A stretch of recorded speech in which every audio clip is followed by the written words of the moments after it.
Hello dear fans, friends and subscribers. Welcome to the daily edition of the Cricket Happening Show with your host Ram. And on this Cricket Happening Show, when there are three test matches coming up tomorrow. One is India, sorry, not test matches, three matches coming up tomorrow, three international matches. One is India versus South Africa in the fourth one-day international, which is going to be played at the Chepauk Stadium in Chennai. And it is a very important match for India because right now South Africa are leading 2-1 in the one-dayers. There are only two more matches to go, with the final one coming up at the Wankhede Stadium in Mumbai. So it's very essential for India to win this match. So if India wins it, for South Africa, if they win, they are taking the series. If India win, they are leveling the series, and the fifth one should be a real beauty. And as far as test matches are concerned, tomorrow is going to be the second test match, which is going to be played between England and Pakistan. As you know, Pakistan put up a dismal performance in the final day of the first test match at Abu Dhabi. This match is heading towards Dubai, where the second test match is going to be played, and definitely Pakistan under some enormous amount of pressure. England have their tails up, no doubt about it, and they are clashing tomorrow in the second test at Abu Dhabi. At Dubai.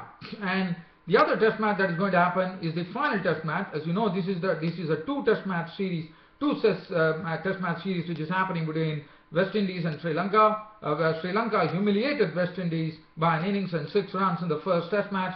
Now the second test match is going to be played at the P. Sara Stadium here in Colombo, and for West Indies it's a must-win situation. If they don't win this, then Sri Lanka take the series, but at least they could have the solace of stopping Sri Lanka in their tracks.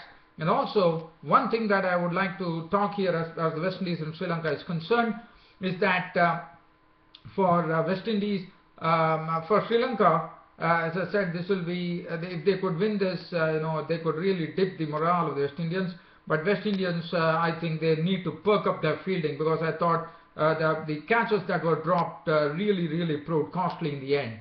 Well, but first I'm going to start off with the preview. So I'm going to do three previews today. One is the fourth one-day, which is coming up between India and South Africa at Chepauk Stadium in Chennai. England versus Pakistan, the second test match, which is going to be played in Dubai. And the second test match is here, and the final test match of the series in a two-test series which is happening between West Indies and Sri Lanka. And tomorrow that is going to be played at the P. Sara Stadium in Colombo. I'm out here today doing a brief preview of all these three matches, but I'm starting off with the India versus South Africa. India versus South Africa, which is, as I said, it's a very important match for India. There is absolutely no doubt about it, and let's see what India have to do.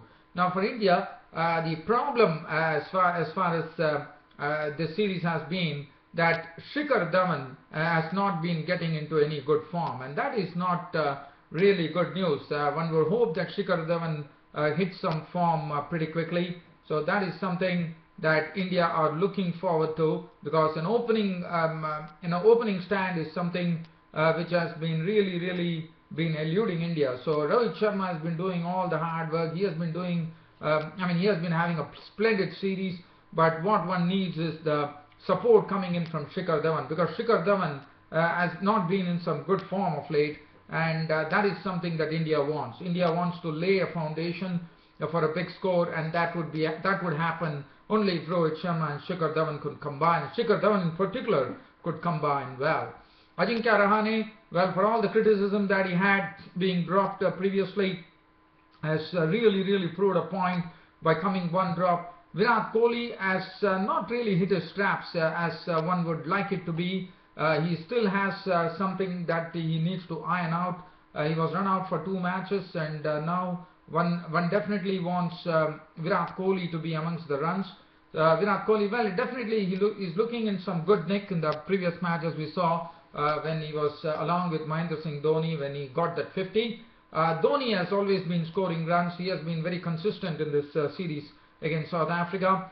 Suresh Raina has not been able to really go on for a big score. Now that is something which is not good. So that is Suresh Raina and Dhawan, according to me, are the ones who have to really get in the runs there. Akshar Patel, for all his domestic capability that he has shown, one has not seen Akshar Patel really flower with his batting. We know he's playing as an all-rounder, but his batting has not really come to the fore, and that is something that India is expecting. But well, definitely one has to credit Akshar Patel in a match which was for a losing cause for India. He deposited Dale Steyn right over his head for a six, which was really good to see that this bloke has some real guts.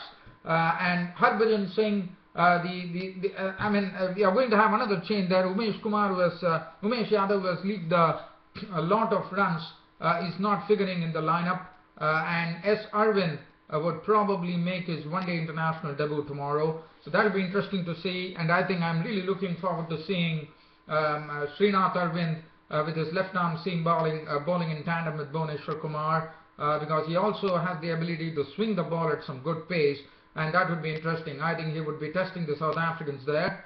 So one has to wait and watch, but I think he was pitchforked into the T20 matches, but he really got some bit of tap. But one-day internationals are a different kettle of fish, and I'm sure Srinath Arvind would like to take this chance with both hands. And as far as spin is concerned, spin is something which has been really doing very well for India. And let me tell you, India, even though they have been crippled with the absence of Ravichandran Ashwin due to injury, I think India have done a marvelous job. The spinners have done a very good job, whether it is Akshar Patel, Harbhajan Singh, who has been doing very well. Amit Mishra has been a sort of a real thorn for South Africa. He has really bamboozled them with his leg spin bowling. And Amit Mishra has been in some sort of controversy of late. Like yesterday, there was a news report which says that he probably assaulted a lady, but one does not know whether to what extent it is true. We are all waiting, but I hope that has not really dented the morale of Amit Mishra. So that will be interesting to see how Amit Mishra goes tomorrow. As far as South Africa is concerned, South Africa are looking good. Hashim Amla has been he has fallen for the bait. He has left his crease and tried to target the spinners by putting them into the stands or over the stands. But Hashim Amla has been faltering. He has missed the line of the ball and just got stumped. So it will be interesting to see what Hashim Amla does. And also, I think South Africa will definitely love to open with Quinton de Kock, who reeled off a century the other day, and also David Miller, which was an experiment, and David Miller also hit a bit of a form, and one only shudders to think if at all David Miller gets into some very good form, his normal hitting form. And as you know, David Miller is such a good tonker of the ball. Yes, he is not in some good form, and that's the reason South Africa are experimenting to see whether they can get him into form, because they know for a fact that he won't be facing the spinners. And also, one more thing in favor of David Miller, he is such a good tonker of the ball. The field is going to be up. The power play could be used to the maximum, and I won't be surprised if South Africa could garner 100 runs if David Miller really hits the straps. So Quinton de Kock and David Miller will be opening the innings, and I think that is good news for South Africa. Hashim Amla will be coming one drop, but they will be hoping that Hashim Amla can really get his form back and really get his timing right there. Du Plessis has been contributing well. A.B. de Villiers also contributed, but definitely failed in the last one day here. Farhan Bahardeen has been doing his job of chipping in when the chips are down, and then tomorrow might be, and the bowling, as Dale Steyn has not really looked pretty sharp. I think it was Kagiso Rabada who has really taken the cake, who has really bowled extremely well. He has bowled with lots of pace, with aggression, and he has really hit the deck pretty hard. Morning Markel was pretty successful, getting 4 wickets in the last one day. He's absolutely full of beans, I would say. And then Imran Tahir, who has been doing a good job against India. So all in all, this pitch, as far as pitch is concerned, the pitch report says that Chepauk in Chennai, there could be some extra bounce, and if there's going to be some extra bounce, I have to tell you that South Africans would be the one who would be really licking their fingers here if there's going to be some extra bounce, because they would have something. If there's an extra bounce, they would probably feel they are actually bowling at some hard and bounce in some bouncy tracks in South Africa, like Kingsmead or any of the Port Elizabeth. One does not know. I mean, any of the South African pitches.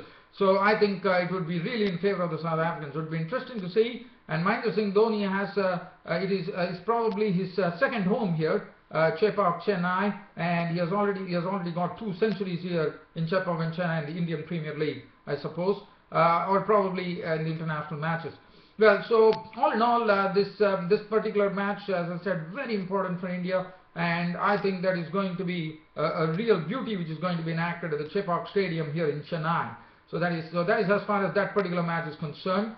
Now, the next match that I'm going to do the preview is going to be the Test matches, and the first day I'm going to start off with the England versus Pakistan. The other day we saw Pakistan just escaped out of jail when England fell 26 runs short and was due to bad light. So let's have a look at the Pakistan. And also one thing that I really forgot mentioning about South Africa is that JP Duminy, who is a complete package, whether it be batting, bowling and fielding, and he's been also doing a marvelous job, is a big sort of real minus for South Africa, because Duminy is someone who is a very, very useful customer, and now he will be replaced by Dean Elgar, who has just landed in India. So that is not good news for South Africa. So let me turn it down to the preview of the second Test match between England and Pakistan, which is coming up tomorrow at Dubai, and Pakistan are the ones who are under pressure. Now, the one thing that we saw here, Pakistan are definitely crippled. They were crippled with 2 things in the first Test match, according to me. One was Azhar Ali was not there, such a technically proficient batsman from Pakistan. He was not there, and Yasir Shah, a match-winning leg spinner, was not available. So that really, I thought that really hurt Pakistan. But now the news is that Yasir Ali is still, Azhar Ali is still missing from the Pakistan camp, unfortunately, and I'm told he has gone to Pakistan because his mother-in-law expired, which is sad. So Pakistan, the opening has been, Shan Masood has been a failure. We saw James Anderson nick his wicket in unusual circumstances in both the innings, and Shan Masood was just a passenger in the team at the time. Now it would be, the onus would definitely be on Shan Masood, because Azhar Ali is not there, and they would be hoping that Shan Masood can really get some runs under his belt and probably stick to the crease and spend more time at the crease. Mohammad Hafiz also would be hoping that both could actually put up a good opening partnership over there, and that's what they would be hoping for. Pakistan would be hoping. And then Shoaib Malik, well, he has already hit that monumental double century, his career best score there. But these are the ups and downs of cricket. Shoaib Malik was out for a blob in the second innings, as you would remember. Yunus Khan, already the highest run getter for Pakistan in Test cricket after displacing the great Javed Miandad. And then Misbah ul Haq, cool as a cucumber, and he's the one who's the binding force always. We saw that he had a rush of blood, and look at what happened. One rush of blood there by Misbah ul Haq when he was stumped. And it totally, I would say, it was the Pakistani innings was totally in a shambles, because that is the role that Misbah ul Haq plays. According to me, is the binding force in this Pakistan cricket team. Asad Shafiq has been in some good form, got a century, he's in good form. Sarfraz Ahmed, let me tell you, for Sarfraz Ahmed, out of the 3 Test centuries that he has scored, he has got 2 centuries in this beautiful Dubai cricket ground, and Sarfraz Ahmed will be hoping a repeat. But Sarfraz Ahmed, for him, he will have happy memories of Dubai. As far as the bowling is concerned, Imran Khan, Wahab Riaz would be the one who would be hunting as the opening pace pair. I thought Pakistan's bowling attack lacks a bit of penetration in the absence of Yasir Shah, but I would be happy to see that Yasir Shah, the match-winning leg spinner, and also, as you know, he has been the fastest Pakistani bowler to 50 Test wickets so that is something truly stupendous, and I'm sure England would be really looking at a lot of his videos, because they know they have someone to contend with in the second Test match. So it's going to be interesting. Pakistan are definitely strengthened, according to me, with Yasir Shah in their ranks now, and Imran Khan, Wahab Riaz will be manning the new ball. Zulfikar Babar, the left-arm spinner, would also be a useful foil for Yasir Shah, and they were the ones who really went on to wreck the Aussies and the Kiwis, as you would remember. And I think England are the first team that has really given Pakistan a real fight here in the United Arab Emirates. Now let's have a look at England. England, for them, everything going well. They are marching forward with lots of confidence after their almost a victory against Pakistan in the first test.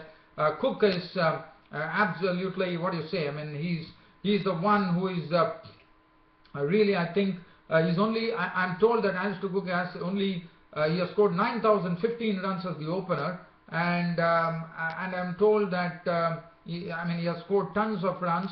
And then Moeen Ali would be opening with him, and then they have this very good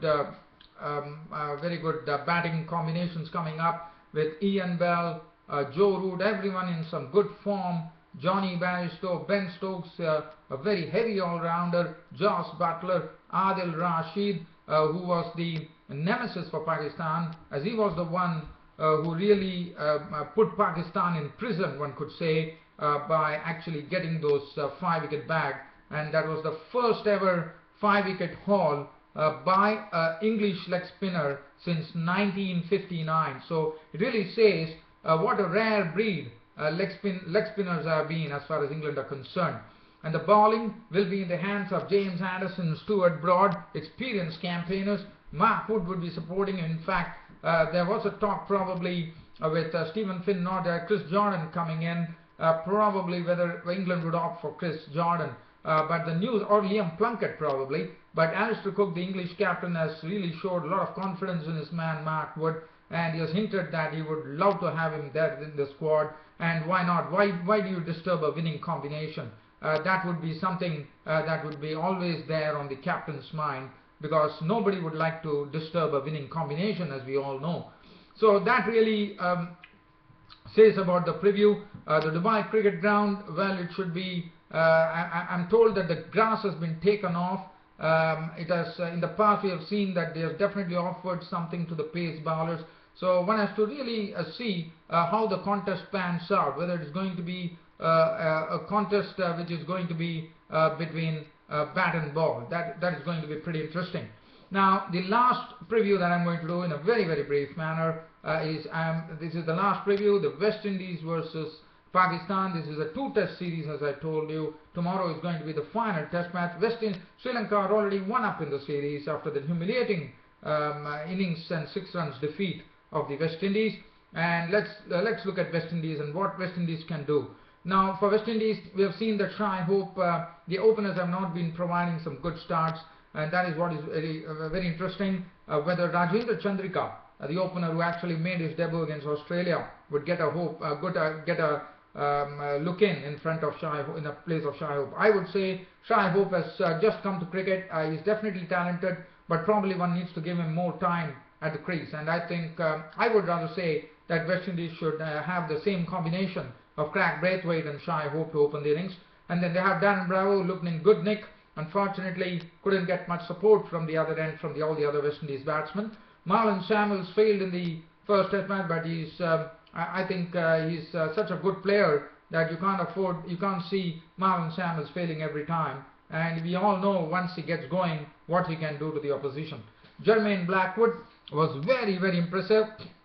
And for me, Jermaine Blackwood is a batsman who is definitely a player for the future for West Indies. We have seen he has all the strokes in his repertoire, and he has some great match temperament.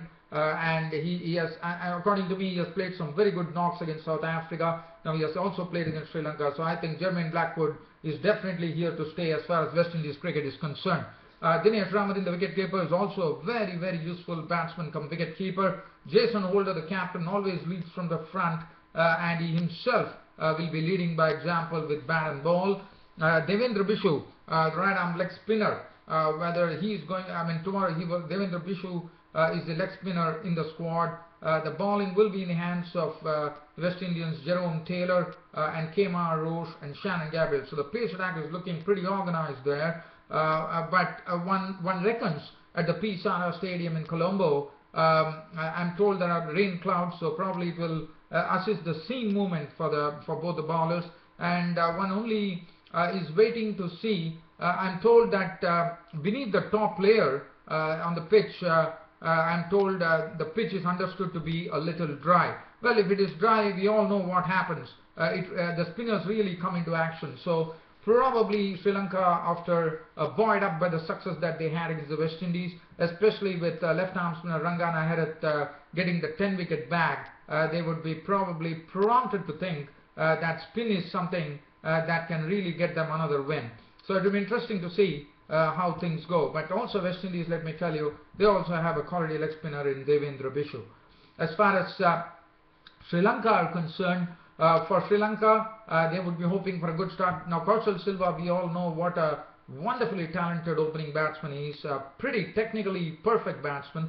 And Kaushal Silva and Dimit Karnaratne, well, they did well. We saw Dimit Karnaratne doing well. So Kaushal Silva would be the one who has to deliver the goods here in the second test match.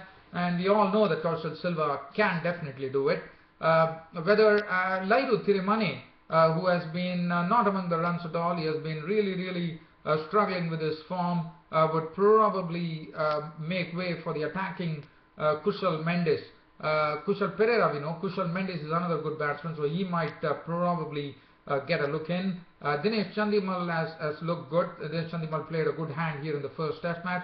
Angelo Matthews, the captain, always a very a very tough customer, in the sense he can always frustrate you, and he can really pull the game away from the opposition. Milinda Srivardhana on his test debut was impressive, picking up some wickets. They would also hope that he gets good with his batting there. Kushal Pereira, so definitely there's a lot of batting depth in this Sri Lankan squad. You see Kushal Pereira, the attacking wicketkeeper batsman, coming in at number 7, and we all know what damage he can cause to the bowlers.